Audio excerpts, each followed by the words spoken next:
De tous les avions qui ont participé à la Seconde Guerre mondiale, il en est un qui était destiné à marquer son époque en devenant le chasseur de combat par excellence.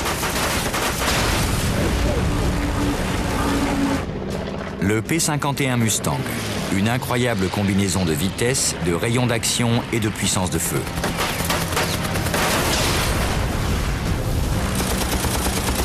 Prenez place dans le cockpit tandis que les pilotes de Mustang s'engagent dans un duel sans merci contre les meilleurs chasseurs de l'Axe en Europe et dans le Pacifique. Les ME-109, les Zéro et même des jets allemands. C'est en affrontant ses adversaires que le Mustang est devenu l'avion de chasse américain le plus célèbre de l'histoire. Plongez-vous dans la bataille, analysez les tactiques, revivez les impitoyables combats aériens du P-51 Mustang.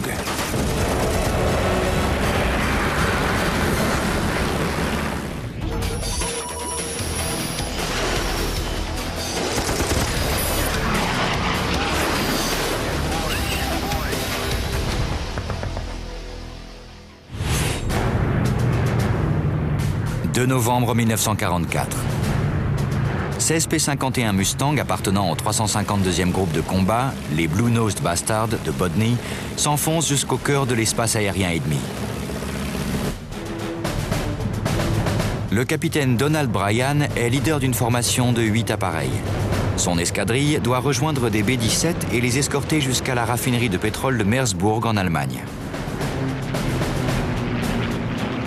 On partait en mission d'escorte. On était en territoire ennemi et on n'avait pas encore rejoint les bombardiers. Avant même d'avoir atteint les B-17, Bryan et ses coéquipiers repèrent une impressionnante formation de 50 chasseurs allemands qui volent un peu plus bas. Bien que les Messerschmitt soient 6 fois plus nombreux, le capitaine positionne son unité derrière eux.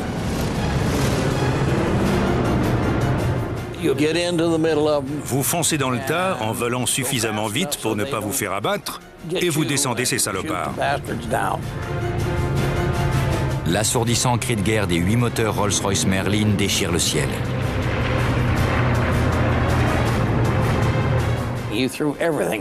On plonge sur les Allemands à toute allure pour avoir un maximum de puissance. Ensuite, on commence à réduire les gaz et on ralentit en arrivant sur eux. Miraculeusement, la percée des Mustangs passe inaperçue. Bryan prend un 109 pour cible. Le chasseur ennemi est laminé avant même que son pilote ait pu réagir. On voit le liquide de refroidissement s'échapper en faisant une grande traînée blanche.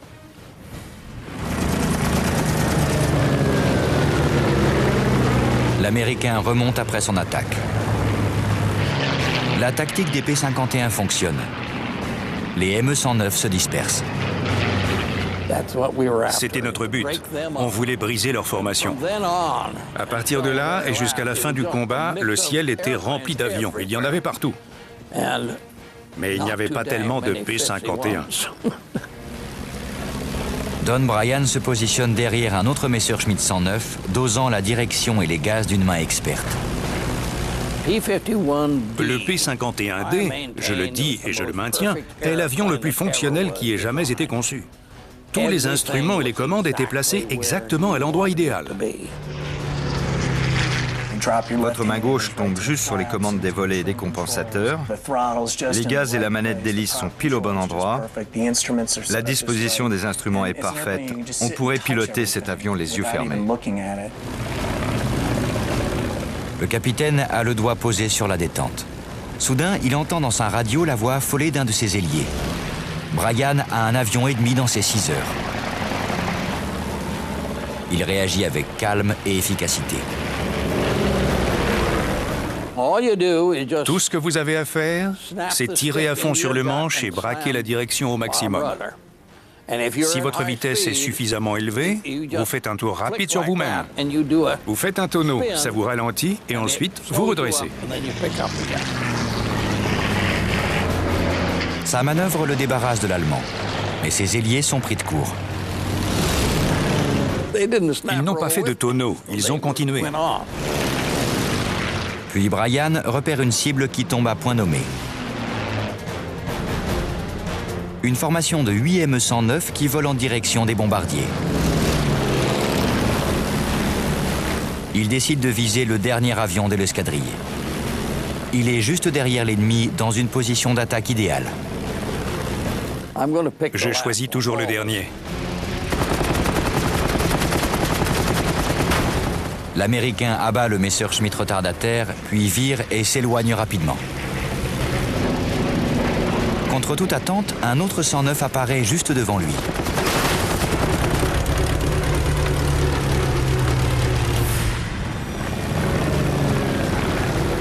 Brian le détruit en un clin d'œil. C'est le deuxième chasseur ennemi qui l'abat en quelques secondes. Ils sont vraiment très nombreux et tout se passe très vite. Je me dis, ok, celui-ci a son compte. Je le lâche et j'en cherche un autre. L'officier se replonge dans la mêlée et jette son dévolu sur une nouvelle cible.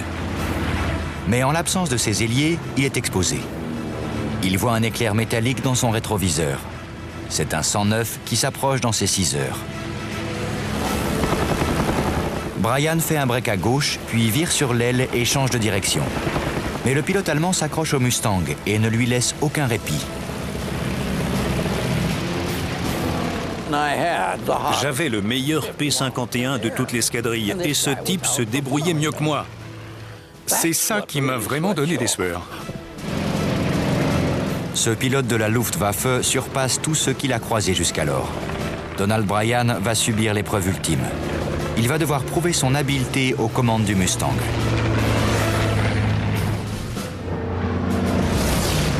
Vitesse est le mot qui caractérise le mieux le P-51 Mustang et le programme qui lui a donné le jour. En avril 1940, lorsque le ministère de l'Air britannique suggère à North American Aviation d'ouvrir une nouvelle chaîne de production pour approvisionner la RAF en P-40, le constructeur américain lui propose une cellule totalement nouvelle dans des délais encore plus brefs. Tout juste 127 jours plus tard, le premier prototype de P-51 Mustang sort du hangar. Le nouveau chasseur est équipé du même moteur Allison de 1100 chevaux que le Curtiss P-40. Mais son aérodynamique est totalement différente. En coupe transversale, l'aile du Mustang a un profil particulier.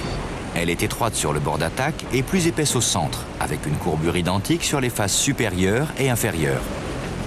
Cette silhouette innovante limite l'accumulation d'air sur les bords d'attaque, un phénomène appelé traînée, et assure un écoulement laminaire, c'est-à-dire un écoulement régulier de l'air sur les contours de l'aile à grande vitesse. Grâce à cette technique, le prototype atteint la vitesse de 615 km/h, surclassant le P-40 et même le Spitfire britannique. Par la suite, le P-51 sera équipé du fabuleux moteur Rolls-Royce Merlin de 1695 chevaux qui lui permettra d'exploiter pleinement son potentiel. Le Rolls-Royce Merlin est un moteur survitaminé qui développe une puissance énorme. Quand on le sollicite, il se déchaîne et monte immédiatement dans les tours, particulièrement en descente. La version définitive du Mustang, le P-51D, est doté de 6 mitrailleuses Browning de calibre 50 et peut voler à une vitesse maximale de 703 km/h.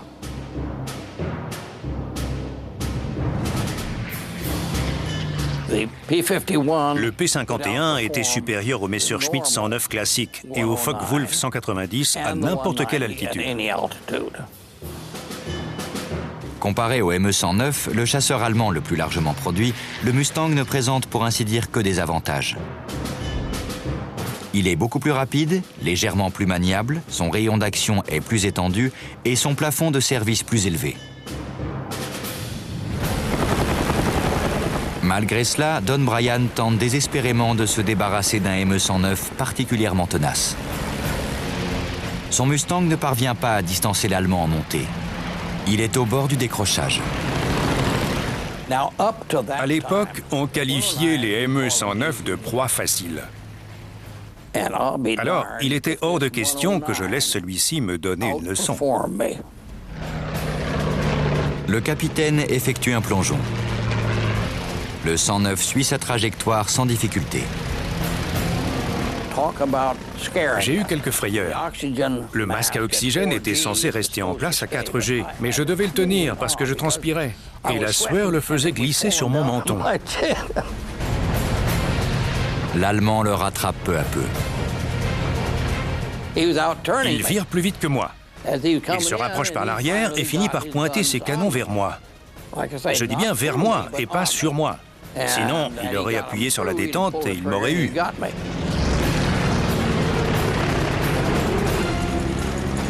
Don Brian va tenter une figure acrobatique pour le moins hasardeuse qu'il n'a réalisée qu'une fois ou deux dans sa carrière. Vous tirez sur le manche, vous braquez à fond, vous repoussez le manche embuté avant, puis vous le ramenez en position neutre. C'est une manœuvre de casse-cou qu'il a baptisée renversement vertical inversé. En tirant à fond sur le manche, il fait décrocher l'avion. Puis, il le fait piquer du nez en agissant sur le palonnier. Le couple de l'hélice fait tourner le Mustang dans le sens inverse des aiguilles d'une montre. Ensuite, Donald Bryan pousse à nouveau le manche embuté pour neutraliser l'effet. Il faut être un pilote extrêmement sûr de soi pour tenter une figure aussi risquée.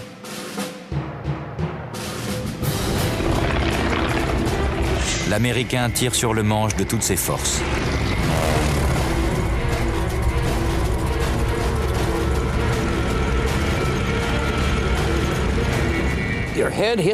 Ma tête heurte la verrière.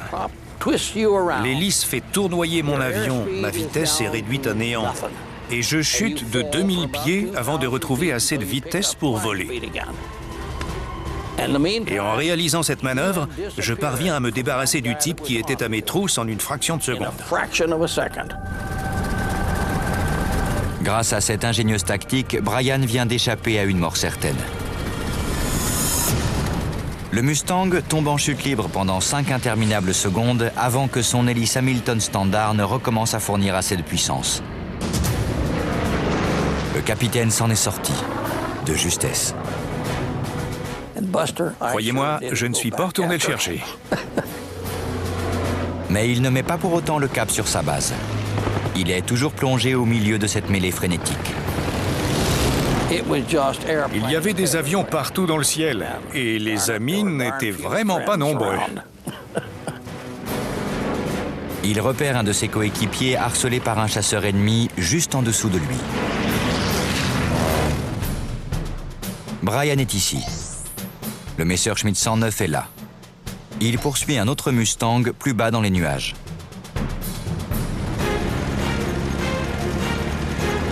Le capitaine est prêt à tout pour sauver son ailier. Il pousse le manche à droite et entame un plongeon pour voler à son secours. « 2 novembre 1944. Cerné par des ME-109 aussi nombreux qu'agressifs, le pilote de Mustang Don Brian plonge pour sauver un de ses hommes. Avantagé par son altitude et sa vitesse, l'officier de l'US Air Force est sur le point d'attaquer. Quand un combat aérien oppose deux avions qui ont des performances équivalentes, c'est celui qui vole le plus vite et le plus haut qui a l'avantage. Donald Bryan tire une rafale. Surpris, le pilote du ME-109 fait un break et plonge en piqué. Le capitaine pourchasse sa proie à travers les nuages. L'Allemand est en plein dans son collimateur. Les 6 mitrailleuses Browning du Mustang abattent le 3e Messerschmitt de la journée.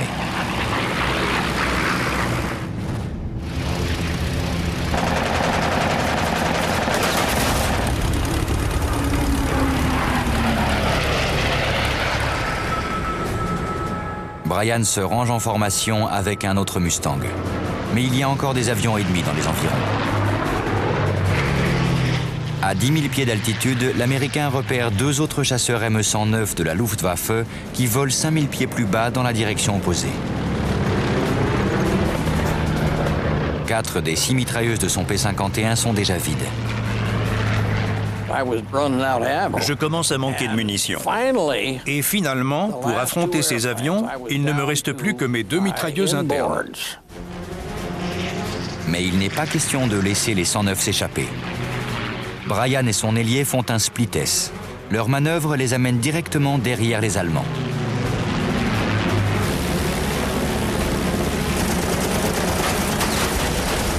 Le capitaine ouvre le feu et abat un des deux appareils.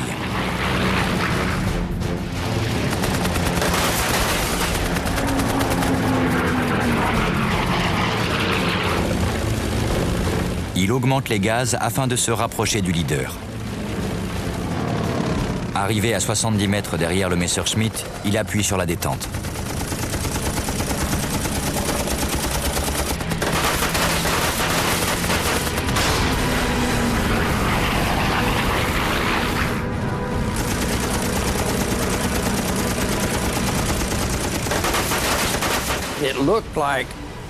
On dirait qu'une section entière de son aile se détache. Il plonge vers les nuages en tournoyant. Il part en spirale vers la gauche. Et voilà, c'est terminé. Les Mustangs reprennent de l'altitude et se dirigent vers leur base. Sur les 38 avions ennemis que l'US Air Force dit avoir abattus ce jour-là, Bryan en a détruit 5. On s'est amusé comme c'est pas permis. Don Bryan est décoré de la Distinguished Flying Cross pour le succès de sa mission. Une mission au plus profond du territoire ennemi qui n'aurait pas été possible sans une autre des qualités légendaires du P-51 Mustang, son rayon d'action.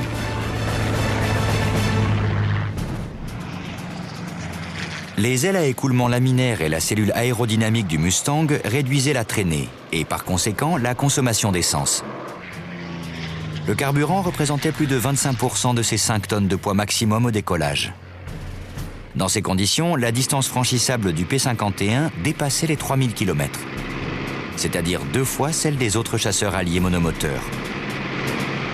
Günther Rall, le 3e as de la Luftwaffe, dit lui-même que le Mustang pouvait faire pendant 6 heures ce que le 109 pouvait faire pendant 90 minutes. C'était un avion incroyable qui pouvait décoller de Duxford en Angleterre, voler jusqu'à Berlin, faire tout ce qu'il avait à faire, puis rebrousser chemin et revenir.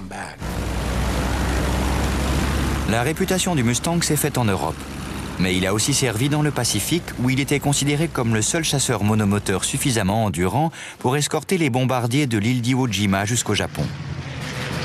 Un trajet de plus de 2000 km aller-retour. Les pilotes se surnommaient le Club de Tokyo.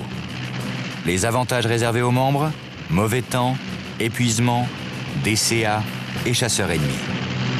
Autant de dangers potentiellement mortels. 23 juin 1945, 9h38 du matin.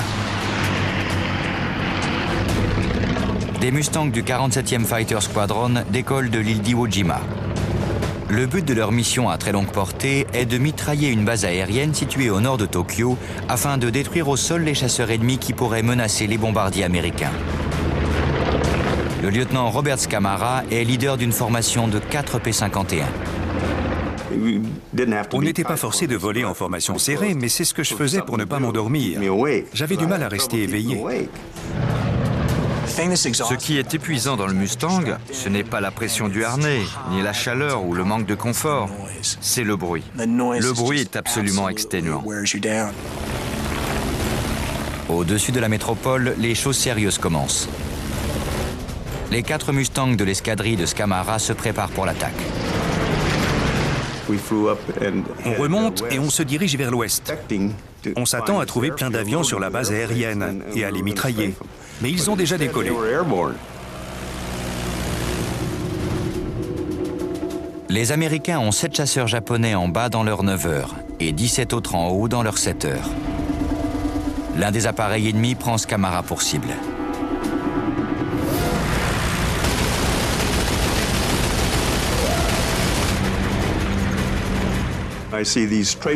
Je vois les balles traçantes arriver vers moi et passer devant mon cockpit. Et là, je quitte la formation.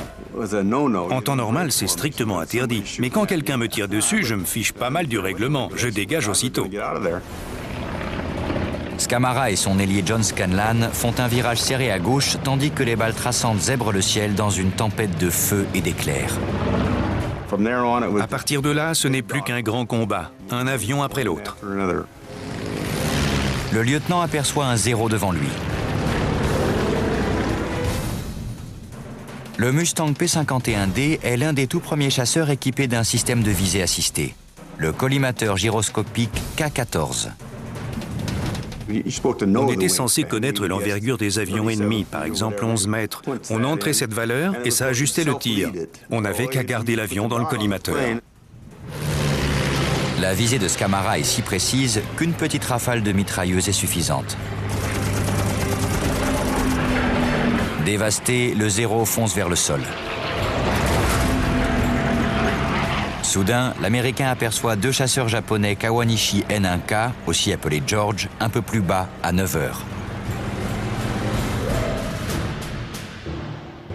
Le N1K est le plus perfectionné des avions de chasse nippons. Il représente une réelle menace pour les pilotes américains. Le George est équipé de canons plus puissants, mais le Mustang le surclasse en termes de vitesse de pointe et de plafond.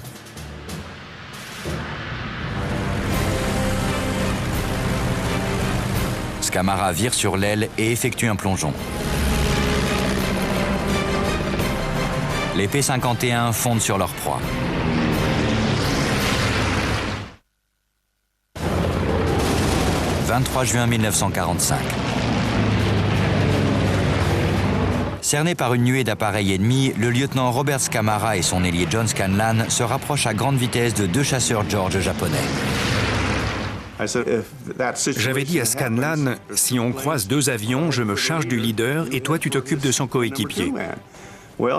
Alors je m'approche du leader comme convenu, mais John ne se décide toujours pas à ouvrir le feu sur l'ailier. Scamara déverse un torrent de projectiles incandescents sur le second N1K.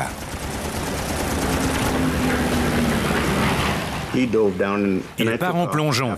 Je me lance à la poursuite du leader, je le rattrape en un clin d'œil et je le descends.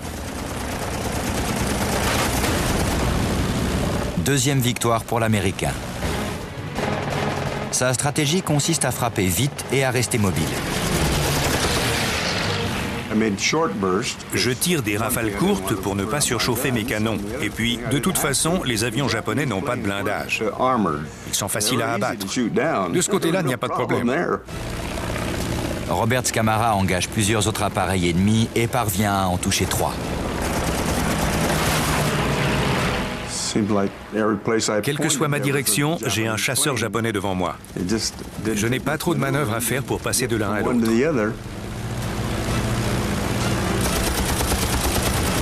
Mais tout à coup, des balles traçantes passent au-dessus de sa verrière. Un Ki-84 Frank, le chasseur le plus rapide de l'arsenal japonais, s'est placé dans ses 6 heures et plonge sur lui. Le lieutenant fait un break à gauche. Le pilote du Frank commet une erreur en volant trop vite. Il dépasse le Mustang et reprend de l'altitude. Robert Scamara fait volte-face et remonte, s'efforçant de placer sa cible dans le collimateur. Je tire sur le manche et le viseur pointe vers mon capot. Je n'arrive pas à cabrer suffisamment et je suis au bord du décrochage.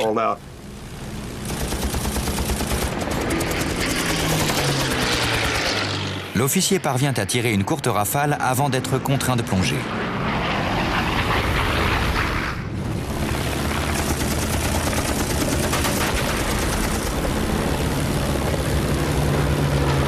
Le chasseur ennemi s'enflamme et tombe en chute libre en passant juste devant lui.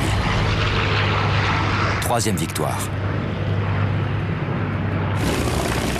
Bob Scamara recommence à scruter le ciel. Je vois un avion japonais qui vole vers moi. Dès qu'il me voit arriver, il fait un split S et plonge vers le sol.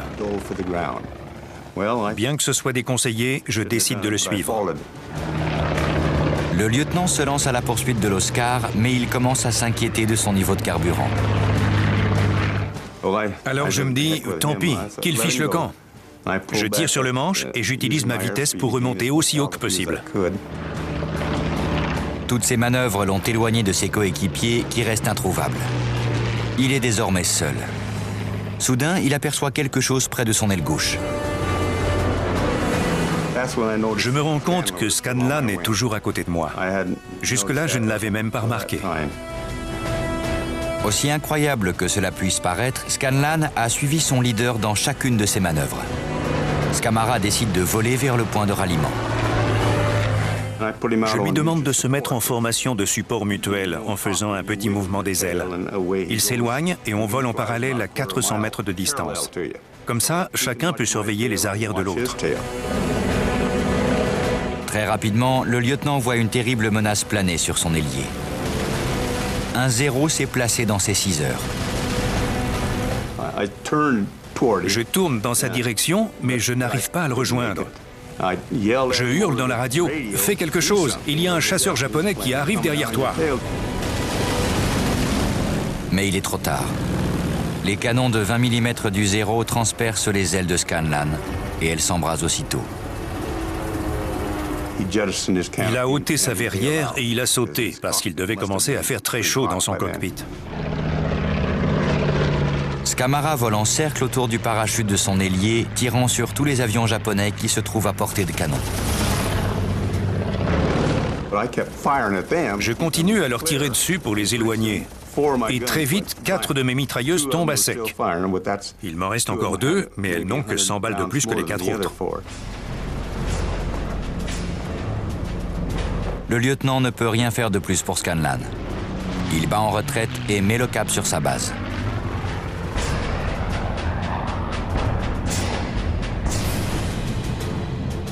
Il atterrit sur la piste d'Iwo Jima après 8 heures et 17 minutes de vol. Ses 6 mitrailleuses sont vides. Détail peu banal, son réservoir interne contient encore plus de 200 litres de carburant. Scamara est crédité de 3 avions abattus et 4 autres touchés.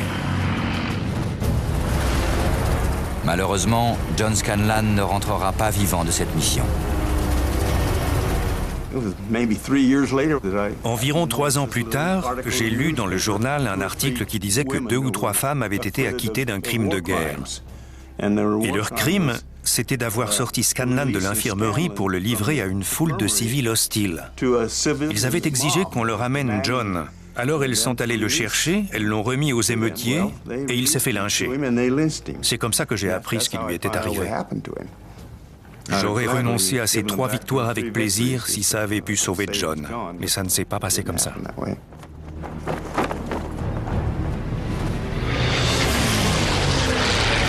En éliminant la plupart des chasseurs japonais qui menaçaient les bombardiers américains, le Mustang a apporté une importante contribution à la victoire des Alliés dans le Pacifique.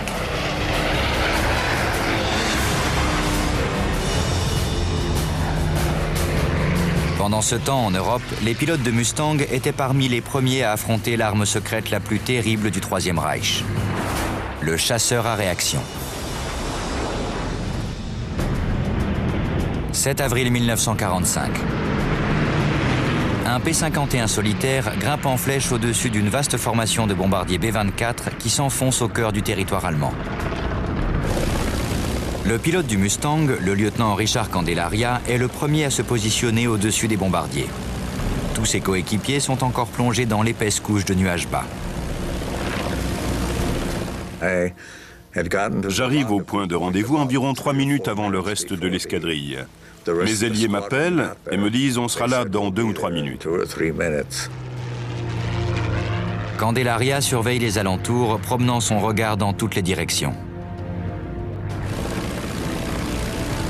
La version D du P-51 était dotée d'une verrière en gouttes d'eau qui améliorait considérablement la visibilité. Dans le modèle D, vous pouvez regarder partout. La visibilité est parfaite. Le radar du Mustang, c'est vos yeux. Le jeune lieutenant repère quelque chose en bas à 7 heures. D'abord, je vois des petits points noirs qui grossissent. Puis, je comprends que c'est des ME-262 parce qu'ils arrivent très vite. J'en avais déjà vu et même poursuivi, mais je n'ai jamais pu en rattraper.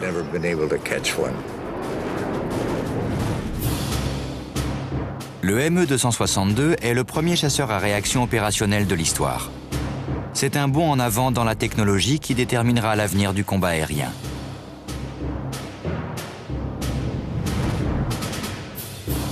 Le 262 est plus rapide de 160 km/h, plus lourdement armé et son taux de montée est nettement supérieur. Mais malgré sa relative lenteur, le Mustang est plus maniable et son plafond de service est plus élevé.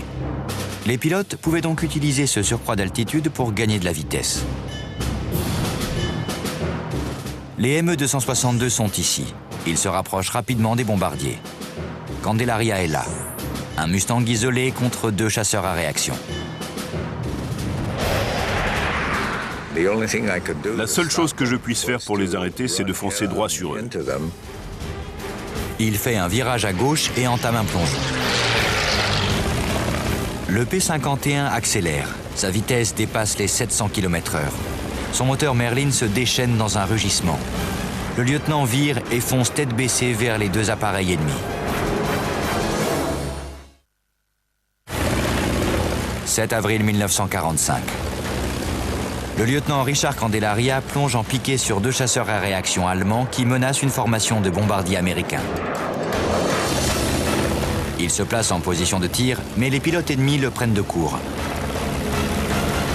Ils arrivent à très grande vitesse et ils font une chose à laquelle je ne m'attendais pas. Ils piquent légèrement du nez. Leur taux de descente n'est pas énorme, mais ça suffit à me mettre hors course parce que je ne peux pas les rattraper. La tactique des Allemands est simple mais brillante. Candelaria pousse déjà le Mustang jusqu'à ses limites d'accélération négative.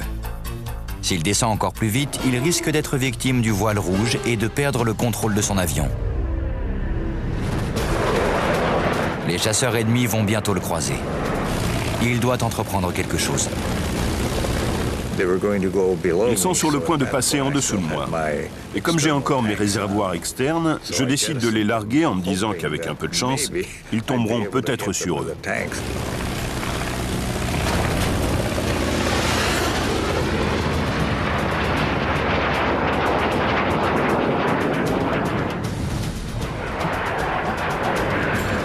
Les avions allemands esquivent en faisant un virage serré à gauche. Cette manœuvre les éloigne de la trajectoire des bombardiers. Candelaria dispose maintenant d'un bref intervalle de temps pour faire volte-face et passer à l'attaque. Ils se retournent et font un split S. Le lieutenant convertit son altitude en vitesse. Je plonge, puis je redresse. À cet instant, je vole à 780 ou peut-être 800 km/h.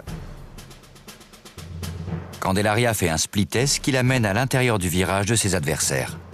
Ils viennent se placer dans sa ligne de mire environ à droite, en direction des bombardiers. L'Américain appuie sur la détente.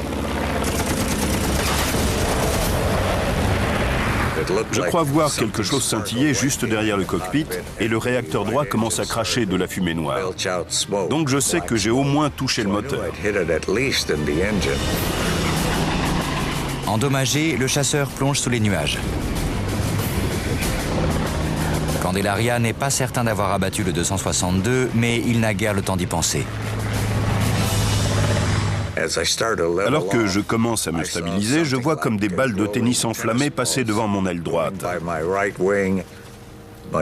Je lève les yeux vers les petits miroirs ronds installés par mon chef mécanicien en haut de la verrière et en regardant dans le miroir, je vois le nez d'un avion juste derrière moi. Pendant que le lieutenant se concentrait sur le leader, le second Messerschmitt s'est glissé dans ses 6 heures. Je fais un virage serré à gauche parce que les bombardiers sont à ma droite. Et si l'ennemi me poursuit, il s'éloignera des bombardiers. Une balle explosive de 30 mm vient transpercer l'aile droite de Richard Candelaria. Le P-51 tressaute, mais il continue à tourner. Le jet allemand ne peut soutenir un virage si serré. Il dépasse vite le Mustang. Et là, je fais un break à droite pour tenter de le rattraper, mais il vole bien trop vite. Le Messerschmitt s'éloigne rapidement hors de portée de tir. Il plonge et quitte le combat. Le P-51 est touché, mais il est loin d'être détruit. Candelaria vient de se battre seul contre 2 des chasseurs les plus perfectionnés de la Seconde Guerre mondiale et il a remporté la victoire. Le ciel est tranquille et dégagé tandis que le jeune lieutenant remonte vers les B-24. C'est le calme avant la tempête. Je regarde un banc de nuages et tout à coup je vois une horde d'avions en sortir. Je jette un coup d'œil en pensant « La vache, j'ai jamais vu autant de croix noires d'un seul coup ». Et ensuite je me dis « Ben mon vieux, moi qui priais pour rencontrer des chasseurs ennemis, j'aurais préféré les affronter par 2 ou 3, pas tous à la fois ». Candelaria est ici. En dessous de lui, il y a une formation de 15 ME-109 allemands qui montent en direction des bombardiers. Une fois de plus, le jeune officier de l'US Air Force est seul pour leur barrer la route. Il pousse la manette des gaz et passe à l'offensive. Il prend pour cible le leader de la formation. Son avion était peint en jaune de la verrière jusqu'au nez, jusqu'à l'hélice. C'était un jaune vif. Ce type voulait qu'on le voie. J'aurais dû en déduire que c'était probablement un dur à cuire. Candelaria se place en position de tir. J'essaie de l'abattre avec un tir en déflexion, mais je me rends compte que ce n'est pas possible parce que ça m'obligerait à ouvrir le feu en direction des bombardiers. Une balle perdue pourrait atteindre un des avions alliés. Le lieutenant ne peut prendre un tel risque. Il juge préférable de passer sous l'Allemand et de faire demi-tour dans un plan vertical afin d'avoir un angle de tir dégagé de tout appareil ami.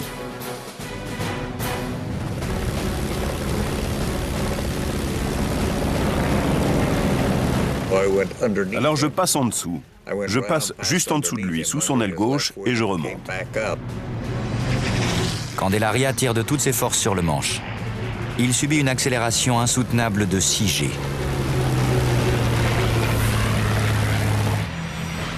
Le ME-109 effectue un tir à longue distance, crachant des projectiles de 20 mm sur les B-24.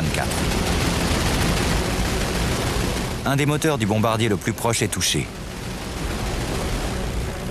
Je reviens, je me glisse derrière lui et il commence à manœuvrer. Le 109 esquive l'attaque de l'Américain. Et là, il se paie ma tête. À chaque fois que j'essaie de pointer mon viseur sur lui, il fait un coup incroyable et je le dépasse. Il me balade d'un côté à l'autre. Les autres avions allemands restent en retrait, laissant leur talentueux leader abattre le Mustang. Le balai mortel se poursuit. Le 109 fait un virage sur la gauche et entame une boucle serrée. Il se retourne sur le dos. Je suis juste en dessous de lui et chacun essaie de faire un virage plus serré que l'autre. Je n'ai qu'à lever les yeux pour le voir et lui aussi, il peut me voir.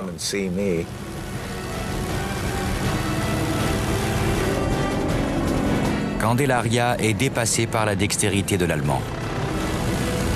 S'il ne renverse pas rapidement la situation à son avantage, il est voué à une mort certaine. « 7 avril 1945. Le lieutenant Richard Candelaria a un as de la Luftwaffe dans ses 6 heures. Il va engager son Mustang dans une manœuvre risquée grâce à laquelle il espère inverser les rôles. L'Américain va couper les gaz et braquer à fond la gouverne de direction pour faire pivoter le P-51 sur lui-même et le placer directement derrière le ME-109. Si Candelaria décroche, son avion tombera comme une pierre et fera une cible facile pour les chasseurs ennemis.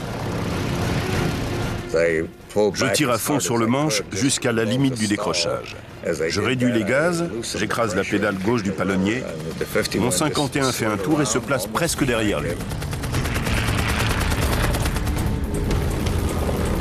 Le pilote du Messerschmitt dépasse le lieutenant.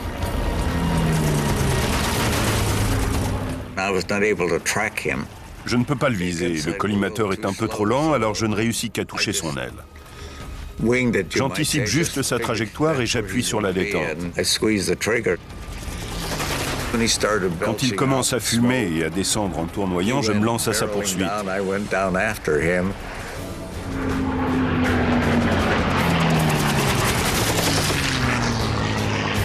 Puis je vois le pilote sauter. Il ôte la verrière, l'avion plonge vers la forêt et s'écrase. C'est une victoire durement remportée. Mais privés de leur leader, les autres 109 comptent bien satisfaire leur soif de vengeance. Lorsque Candelaria se redresse, il voit des balles traçantes entourer son cockpit. Un chasseur allemand arrive à toute vitesse. L'Américain effectue un virage sur la gauche, laissant son adversaire le dépasser. Puis, il change de direction et vire à droite.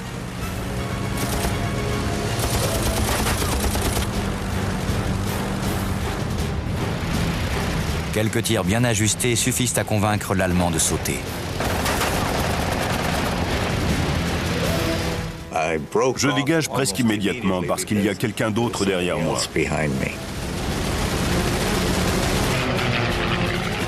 Les autres 109 se regroupent et forment un large cercle de Loveberry. Un anneau défensif au sein duquel les pilotes se protègent mutuellement. Mais Candelaria refuse d'abandonner le combat. Sa stratégie consiste à traverser le cercle. Il espère ainsi abattre un avion ennemi avant que les autres ne puissent l'atteindre.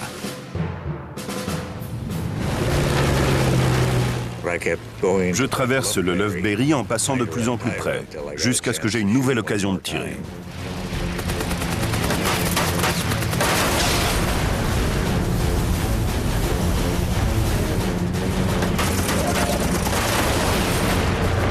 Il abat un ME-109 de plus. Mais une nouvelle menace se présente aussitôt dans ces 6 heures. Candelaria fait un break à droite. Le pilote allemand le suit. Ça ne faisait pas de doute, je tournais mieux que lui. On effectuait un virage très serré à droite et le ME-109 avait tendance à montrer rapidement ses limites en virage à droite. L'Américain se glisse peu à peu derrière son adversaire. Mais l'Allemand ne fait rien pour s'échapper. Après plusieurs tours, Richard Candelaria a enfin un angle de tir. Ses 6 mitrailleuses Browning crépitent rageusement.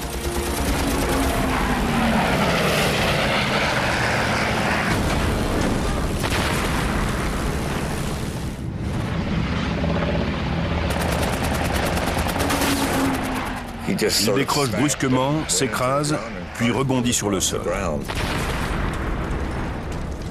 Je tourne à droite, puis à gauche pour éviter d'éventuels poursuivants. C'est alors que les autres Mustangs de son escadrille volent finalement à son secours. Les avions allemands battent en retraite et disparaissent dans les nuages. À lui seul, Richard Candelaria a remporté 4 victoires confirmées face au ME-109 et il a probablement abattu un chasseur à réaction ME-262. En rentrant à la base, sur les 150 derniers kilomètres, j'ai remarqué que mes genoux tremblaient. Je ne sais pas si c'était à cause de l'adrénaline, mais en tout cas, mes genoux tremblaient. Je me suis dit, mon vieux, tu as frôlé la mort de près. D'un petit peu trop près. Ce sont des hommes comme Richard Candelaria qui ont fait du P-51 l'un des chasseurs les plus efficaces de l'histoire du combat aérien. Avec 4950 appareils ennemis abattus rien qu'en Europe, le Mustang a établi un record absolu et surpassé tous les autres chasseurs américains sur ce théâtre d'opération.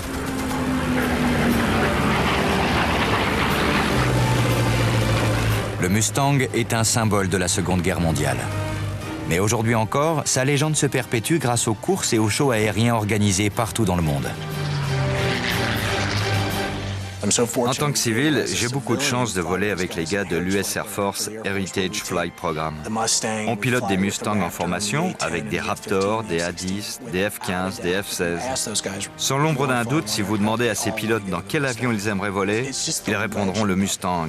À leurs yeux, c'est le chasseur ultime.